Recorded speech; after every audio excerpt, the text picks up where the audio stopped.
السلام علیکم ورحمۃ اللہ تعالی وبرکاتہ۔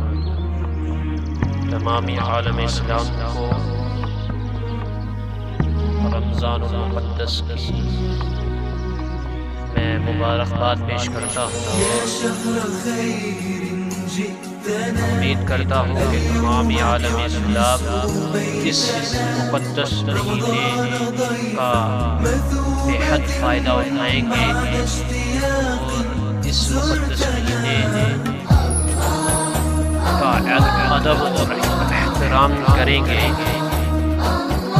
اس مقدس مہینے میں بے حد برکتیں، رحمتیں اور فضیلتیں ہیں، جیسا کہ حدیث پاک میں آیا ہے۔ صحیح بخاری و صحیح مسلم میں ابو ہریرہ رضی اللہ تعالی عنہ سے مروی ہے، حضور اقدس صلی اللہ تعالی علیہ وسلم فرماتے ہیں، جب رمضان آتا ہے آسمان کے دروازے کھول دیے جاتے ہیں۔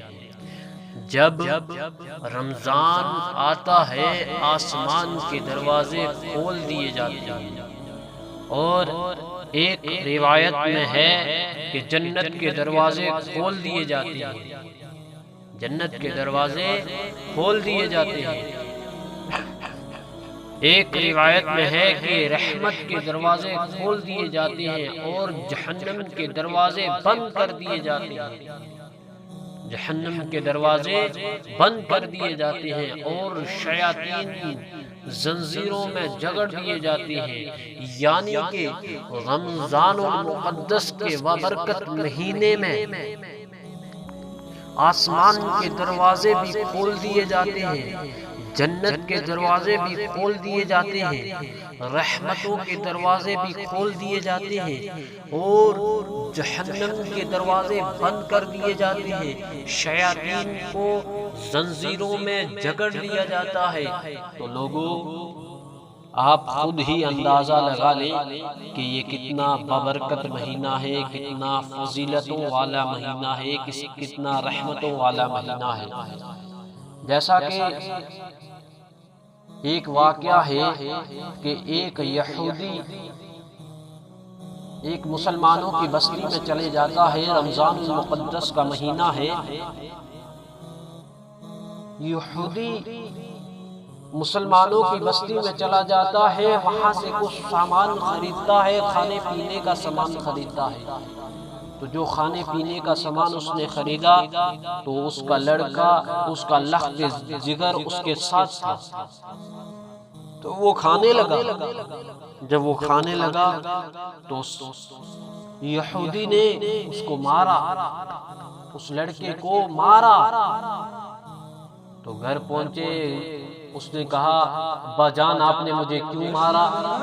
کہا تجھے پتہ نہیں مسلمانوں کا روزہ ہے اور تو روزے ان کے سامنے کھا رہا ہے، ان کے دل میں کیا بیت رہی ہوگی؟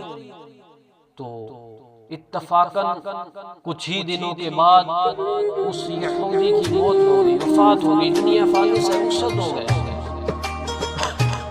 جب وہ ایک کسی نیک شخص نے، ایک کسی نیک بزرگ نے اسے خواب میں دیکھا، تو اس یہودی کو جنت کے باغوں میں سیر کرتے ہوئے دیکھا، یہودی کو جنت کے باغوں میں سیر کرتے ہوئے دیکھا۔ نیک انسان نے پوچھا، ارے تو کافر کا رکن یہودی تھا، جنت کے باغوں میں کیسے؟